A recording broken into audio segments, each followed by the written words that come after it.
Imagina que você tenha visto assim um crime acontecendo.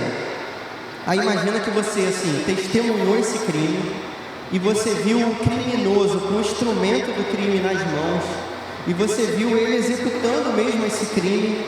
Beleza, você estava na cena do crime e você vê o sangue espirrado e correndo nas mãos daquele criminoso ali. E aquele cara vai a julgamento. Aí você imagina que, poxa, diante de um juiz, no julgamento, você como testemunha de que aquele cara ali cometeu um crime e tudo mais, você observa que aquele juiz julga de um modo diferente. Ele diz assim: poxa, eu não vou fazer a justiça que eu tenho que fazer em relação a esse camarada aqui. Eu vou, na verdade, ser misericordioso. Então, assim, vou usar da minha misericórdia e não da minha justiça, e vou deixar esse cara sair livre porque eu sou bom e esse cara foi perdoado. Você acharia isso justo? Existe um problema que é o problema que, na verdade, assim, não é um paradoxo, o nome é, assim, um antinômio, mas eu não vou usar essas expressões não, assim, existe uma dificuldade de compreensão entre um juiz que possa ser totalmente justo, mas totalmente misericordioso, e isso se unir entre justiça e misericórdia.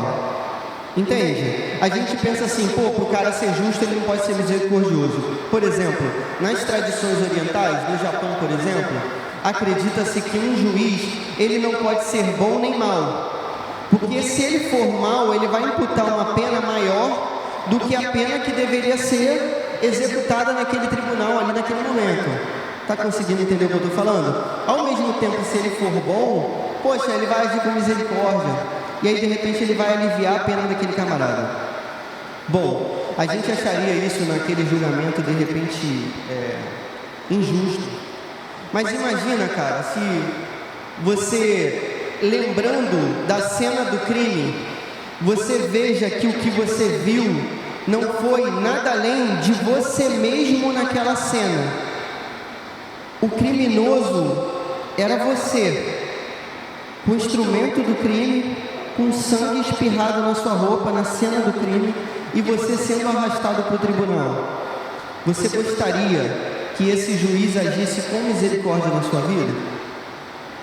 O nosso problema é o seguinte: a gente crê muitas vezes que a justiça de Deus deve se aplicar aos outros e não a nós. Só que esse texto aqui vai desconstruir um pouco essa ideia para a gente, e eu vou tentar explicar assim na perspectiva daquilo que Deus diz e não do que eu acho, e não do que os orientais acham, e não do que a filosofia pensa, mas naquilo que Deus pensa mesmo, porque foi revelado através da palavra dele, para ver se você entende a palavra de Deus e isso se aplica ao seu coração, beleza? Vocês entenderam essas duas cenas? Possivelmente vocês não gostaram da segunda. Vamos lá, olha só. Romanos 3, 23. Eu vou ler só, você percebe que está escrito assim, pois, com letra minúscula? Alguém está olhando para o texto? Ó, Romanos 3, 23. Pois, está pois com letra minúscula. Por quê? Porque não é o início de uma frase, a frase começou antes. Eu posso só resgatar o início da frase, que é esse período aqui completo, a letra maiúscula que vem a partir do final do verso 22. Se você olhar um pouquinho para cima no seu texto, possivelmente, você vai ler assim: não há distinção. Tudo bem? Olha só, Paulo está fazendo uma argumentação aqui. Aí ele diz o seguinte, que para Deus não há distinção entre as pessoas. Beleza? Porque ele está argumentando antes por causa dos judeus que receberam a palavra, tudo mais. Ele diz assim, para Deus não tem distinção. Deus não faz acepção de pessoas. Todo mundo é igual diante de Deus. É isso que ele está falando. Tudo bem? Aí ele diz assim, ó, pois todos pecaram. E a gente vai ficar nesse trecho por enquanto. Poxa, ele diz assim, ó, pois é uma justificativa. Ele está justificando o porquê que para Deus não há distinção entre as pessoas. Por que não há distinção entre as pessoas? porque todos pecaram. A Bíblia faz aqui uma generalização. O que se você fizer, por exemplo, na sua redação do Enem, você vai perder um ponto lá. Mas Deus pode dizer isso, tudo bem? Deus diz, da perspectiva dele, que todos pecaram. Todos quem? Cara, todos os seres humanos, em toda a história da humanidade, dos menores aos maiores, dos que viveram pouco aos que viveram aproximadamente 100 anos, dos homens que são totalmente históricos, e históricos pela sua maldade, por exemplo, como Hitler, Mao Tse Tung, e todo cara muito ruim que a gente possa pensar, e aos caras que a gente pode pensar também historicamente que são considerados bons. Por exemplo, no senso comum, acredita-se que, poxa, Gandhi foi um cara maneiro, Madre Teresa de Calcutá, Martin Luther King, por exemplo, caras históricos, beleza? A Bíblia diz, todos pecaram.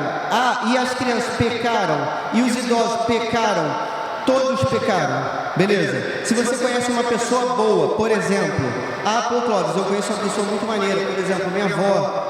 Cara, minha avó é uma velhinha assim, pô, você não conhece minha avó, não é possível. Minha avó é muito maneira, beleza. A Bíblia está dizendo que todos pecaram. Aí aqueles caras que são considerados, por exemplo, pela Igreja Católica Romana, nessa tradição, como santos. Tipo, eu citei Madre Teresa de Calcutá, eu citei agora antes? Não, eu citei, né? Madre Teresa de Calcutá, que foi beatificada, sei lá. Maria, por exemplo, mãe de Jesus, os irmãos de Jesus, e os apóstolos, e Paulo, e Tiago, João, Pedro, etc. A Bíblia diz que todos pecaram, tudo bem? Ou seja, a Bíblia não faz distinção entre as pessoas. Todo mundo é igual diante de Deus. Não há distinção de gênero, não há distinção de raça, não há questão étnica, tudo bem? Então você pode ter nascido e falar qualquer tipo de língua, você pode ser culto ou inculto, você pode ter estudado, você pode estar estudando ou repetindo na escola, isso é a prova de que você pecou, beleza? Se você está repetindo na escola. Então assim, mas mesmo que você esteja passando de ano, todos pecaram. Se sair o resultado do SISU, eu falei para você não pensar nisso, e eu estou te levando a lembrar disso o tempo todo, porque isso está até um pouco na minha cabeça, que eu trabalho com isso. Cara, se sair o resultado segunda-feira e você passou, você vai ficar muito feliz.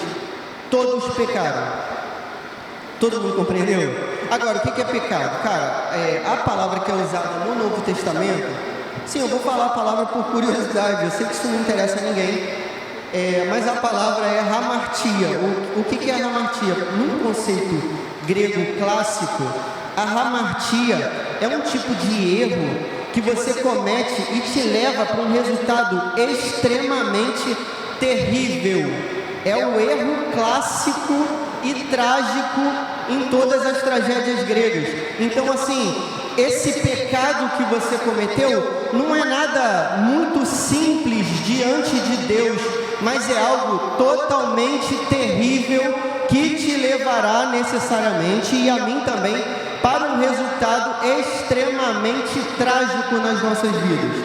Beleza? A palavra hamartia significa no Novo Testamento errar o alvo. É você cometer um erro. Poxa, mas é um erro diante de quem? De que critério? Quem pode ser o juiz dessa causa? Poxa, se o juiz for você mesmo, talvez você pense assim, poxa, eu sou um cara bom, eu fiz muita coisa maneira, poxa, sei lá, acho que de repente essa parada aí pode não estar valendo muito para mim. O seu critério e o meu critério são falhos. Vou te dar um exemplo, eu sempre trago esse exemplo. Eu trabalhei em alguns presídios e assim, agora está tendo rebelião em presídio, é até interessante falar isso, né? Trabalhei com ressocialização. Aí a gente chegava para os caras assim, uma curiosidade, né? Você não sabe disso. A gente dava aula para os caras passarem no vestibular. Sabe o que os presidiários me falavam?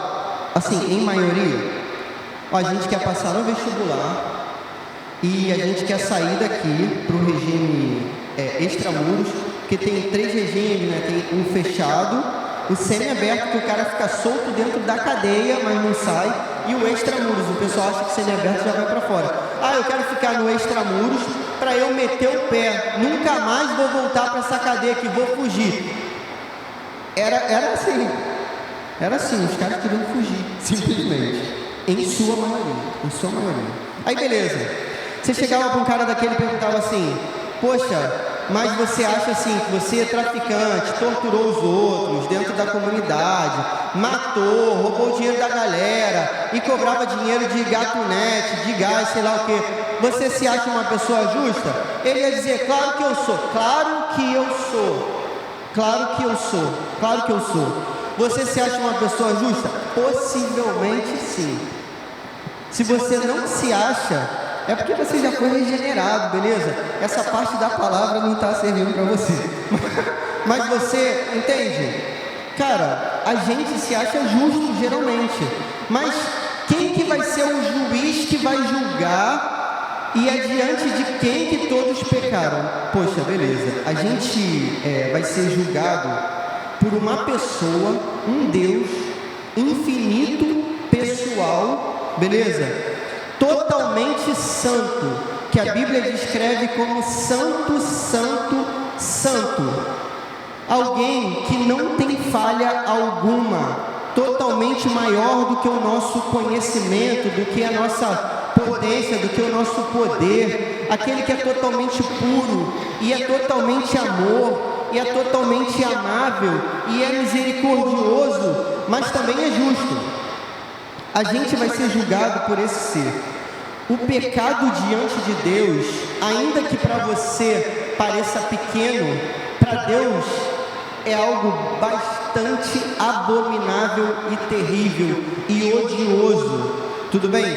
Por exemplo, um único pecado foi suficiente para retirar da presença de Deus Adão e Eva. Vocês repararam isso? Que, poxa, os caras viviam no paraíso. Eles pecaram uma vezinha só. Isso foi suficiente para quê? Vocês não vão ficar mais no paraíso, beleza? Não é possível ficar na presença de Deus sendo alguém pecador. No seu julgamento, no seu critério, na sua justiça. Imagina que a gente passasse nesse telão aqui. Nesse telão aqui, um DVD tivesse preparado, separadinho ali para passar. Imagina isso, com os piores momentos da sua vida, ou da minha vida. Imagina, passar aqui todas as vezes que eu menti, todas as vezes que eu fui fraudulento, todas as vezes que eu corrompi, todas as vezes que eu falsifiquei, todos os palavrões que eu falei na vida, toda a falsidade, todo o mal, toda a pornografia, tudo. Imagina isso da sua vida. Imagina se houvesse um DVD com todos esses momentos, aquilo que você sabe que você pecou, não é nem daquilo que você não sabe, daquilo que você sabe, no seu próprio critério, não é nem no critério de Deus, mas no seu mesmo. Se todos os piores momentos passassem aqui nesse DVD aqui, e passassem agora para todo mundo assistir, você ia ficar envergonhado? Você teria coragem de permanecer aqui nesse lugar? Possivelmente eu não teria coragem de permanecer nesse lugar. O nosso problema é que muitas vezes aqueles pecados que ninguém conhece, beleza? Aqueles pecados na escuridão do nosso quarto, da nossa mente, do nosso coração, esses pecados para nós não fazem muitas vezes diferença.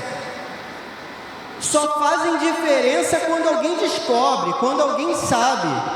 Um camarada chamado Spurgeon chama isso de ateísmo. Então, o cara que se diz crente, por exemplo, e que peca, beleza? E que sabe que peca, mas que não fica constrangido com o próprio pecado, nem tem a Deus por isso. Somente quando alguém descobre, esse cara é ateu. Pô, não acredito em Deus. Por quê? A sua plateia está nos céus. O Deus Todo-Poderoso, totalmente santo, sabe aquilo que você está fazendo, que está vivendo. E isso não te envergonha diante de Deus, entendeu? Isso não toca no seu coração? Beleza. Cara, diante de um Deus totalmente justo e poderoso, o que a gente esperaria daqueles que pecaram? O texto vai continuar, ó. Está falando da gente, todos, está falando de mim, do meu filhinho, beleza? Que tem 5 meses, ó. Todos pecaram e estão destituídos da glória de Deus. Ou seja, todos pecaram e foram separados dessa glória de Deus. E a gente espera o quê? Que Deus faça a justiça. Agora, existe uma certeza, ainda que você não acredite. Há um julgamento e há um dia em que você vai ser julgado. Em Hebreus, no capítulo 9, verso 27, diz assim que ao homem é dado morrer uma única vez e depois disso segue-se o juízo. Ou seja, ainda que isso é uma suposição totalmente maluca, isso não existe, ainda que você pudesse viver 1000 vidas, essas 1000 vidas se somariam em pecado da sua vida multiplicado por 1000, beleza? Mas não se pode, a Bíblia diz que ao homem é dado morrer uma única vez, depois disso vem o juízo. Então assim, no momento da morte a gente vai ser julgado. Haverá um dia em que todos serão reunidos, o inferno trará as suas almas, beleza? E o céu as suas almas, todos estarão diante de um justo juiz totalmente temível. O que a gente tem que temer diante do pecado? Cara, a gente não tem que temer o inferno necessariamente. Isso de repente é até legal temer, mas sobretudo a gente tem que temer a Deus. Deus é muito mais temível do que Satanás e o inferno. Não é à toa que a Bíblia diz que os demônios diante de Deus temem e tremem diante de Deus. Deus é mais temível que Satanás e seus anjos. A Bíblia traz para a gente um código de conduta. Se você ler o Antigo Testamento inteiro, tem 630 mandamentos ali para a gente poder obedecer. E a Bíblia diz que é impossível ao homem obedecer aos 630 mandamentos. Vamos pensar nos 10 mandamentos. Olha para a sua vida e para os 10 mandamentos. Você acha que é possível seguir os 10 mandamentos? Pô, de repente eu nunca roubei, fala lá para não roubar, beleza? Eu nunca cobicei a mulher do outro, então, pô, tá tranquilo. Então, de repente, eu nunca me dobrei diante de imagem de escultura, então de repente eu estou me safando nos 10 mandamentos. Só que aí você olha para os 10 mandamentos pela interpretação daquele que foi o único perfeito, aquele que seguiu toda a lei, que cumpriu toda a lei, o Cordeiro de Deus que tira os pecados do mundo. Jesus vai interpretar os 10 mandamentos de uma maneira diferente de você. Jesus vai dizer assim: Moisés diz, a lei diz que aquele que matar vai ser punido por que matou. Eu, porém, vos digo, aquele que pensou em fazer o mal, aquele que pensou em se irar contra o seu irmão, aquele que pensou em ofender, aquele que pensou em trair, aquele que pensou cometeu pecado e vai ser condenado por esse pecado. No livro de Tiago diz que aquele que feriu um traço da lei, feriu toda a lei. Diante da lei, dos 630 mandamentos, dos 10 mandamentos, diante da interpretação de Jesus, eu sou pecador como todos os outros homens. Então, quando eu pensei em Mao Tse Tung, quando eu pensei, beleza, em Hitler, eu sou pecador como esses caras. Vocês estão conseguindo compreender o que eu estou falando? Beleza.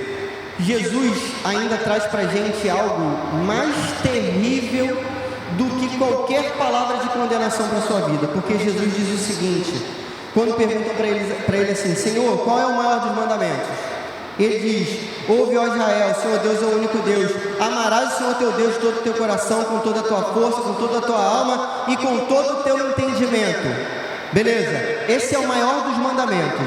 Ou seja, tudo que a gente fez na nossa vida, segundo o maior dos mandamentos, segundo a palavra de Jesus.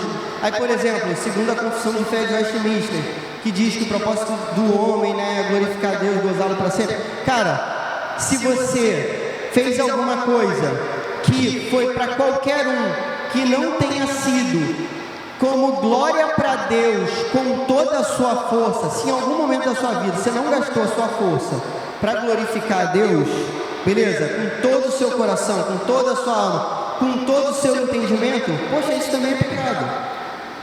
Eu nunca tinha pensado nisso. Por exemplo, ainda que eu tenha feito bem para alguém, se eu fiz o bem para essa pessoa, se não foi com toda a minha força para a glória desse Deus, que não tem outro Deus diante de mim, entende?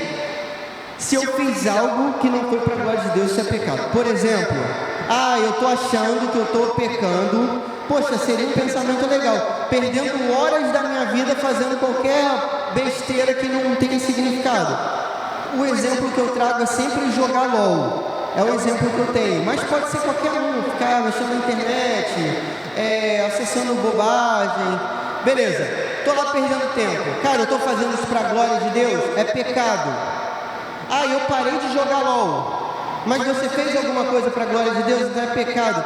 A Bíblia diz que o pecado é não fazer, saber que existe o bem e não fazer é pecado, beleza, é o que a Bíblia diz. Fazer qualquer coisa que não seja para a glória de Deus é pecado. Cara, maior do que aquele DVD que a gente imaginou é a multidão de pecados que há na nossa vida. No entanto, o texto vai melhorar para a gente agora. Graças a Deus, beleza? Olha só o que o texto vai dizer no verso 24. Sendo justificados gratuitamente por sua graça, por meio da redenção que há em Cristo Jesus. Ou seja, há uma graça de Deus, um favor totalmente merecido, em que a gente pode ser justificado, beleza? Por meio de Cristo Jesus. Cristo Jesus. Qual vai ser a situação? Irmãos, no dia do juízo, a gente vai se colocar diante desse Deus totalmente temível, mais poderoso do que todas as estrelas do universo, mais poderoso que todas as bombas atômicas e de hidrogênio produzidas. O Deus totalmente santo, totalmente puro. A gente vai estar diante desse ser, beleza? Totalmente infinito e poderoso e temível no dia do juízo. Diante de nós, os nossos acusadores, as testemunhas do nosso pecado, todos irão se levantar no inferno, acusando a gente, falando tudo que a gente fez, tudo que a gente fez de mal, aquilo que seu coração nem pensou, pecados que a Bíblia chama de pecados ocultos, que você nunca imaginou na sua vida, estarão diante de você nesse dia, beleza? Só que Deus vai dizer para os seus acusadores, se você crer no Evangelho, se você crer no sacrifício, se você se arrepender, se você nascer de novo, é isso que a Bíblia diz, nesta condição. A condição é o arrependimento, a condição é o coração quebrantado, a condição é a gente não querer mais o pecado. Beleza? Como foi cantado aqui, liberta-me de mim, eu quero ser essa luta, beleza? Da carne contra o espírito, essa luta que você tem que viver todo dia, que nunca vai ser batalha vencida. Deus vai dizer para os seus acusadores, a pena foi imposta, Ele já pagou o preço, Ele morreu na cruz do Calvário, com meu filho Jesus. Vai ser isso que vai ser dito naquele dia. Deus não deixará de ser justo.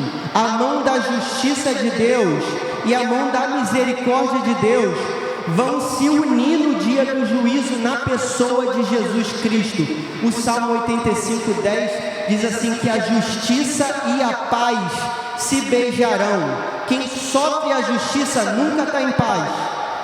No dia do juízo, na pessoa de Jesus, a justiça de Deus e a misericórdia, a justiça e a paz se beijarão na pessoa de Jesus Cristo. Na verdade, o que o apóstolo Paulo diz em Gálatas capítulo 2, verso 20, foi cantado aqui. Pois eu fui crucificado com Cristo, não sou mais eu quem vive, mas Cristo vive em mim. Beleza? Nós fomos, irmãos, crucificados naquela cruz do Calvário. Jesus recebeu o preço de todo o pecado, de toda a maldade, de tudo que nos separava de Deus, para aqueles que creem, para aqueles que foram tocados, para aqueles que foram chamados por Deus. O que Paulo diz aqui em Romanos 5? Se com Ele morremos, com Ele viveremos. Entende? A pena capital, a pena de morte já foi imposta, a pena já foi paga, o pecado já foi pago na cruz do Calvário. Nós morremos na cruz, nós morremos na cruz com Cristo Jesus. Ele morreu por nós, somos salvos por isso, por essa graça maravilhosa que nos alcançou, por essa misericórdia, que é a punição que a gente não recebe, que deveria ter recebido, que foi colocada diante de Jesus Cristo. O Evangelho é só isso, beleza? Todos pecaram, foram destituídos da glória de Deus, mas graças a Deus por Cristo Jesus, por essa graça maravilhosa que nos alcançou, através dela, a gente não vai morrer para sempre no inferno.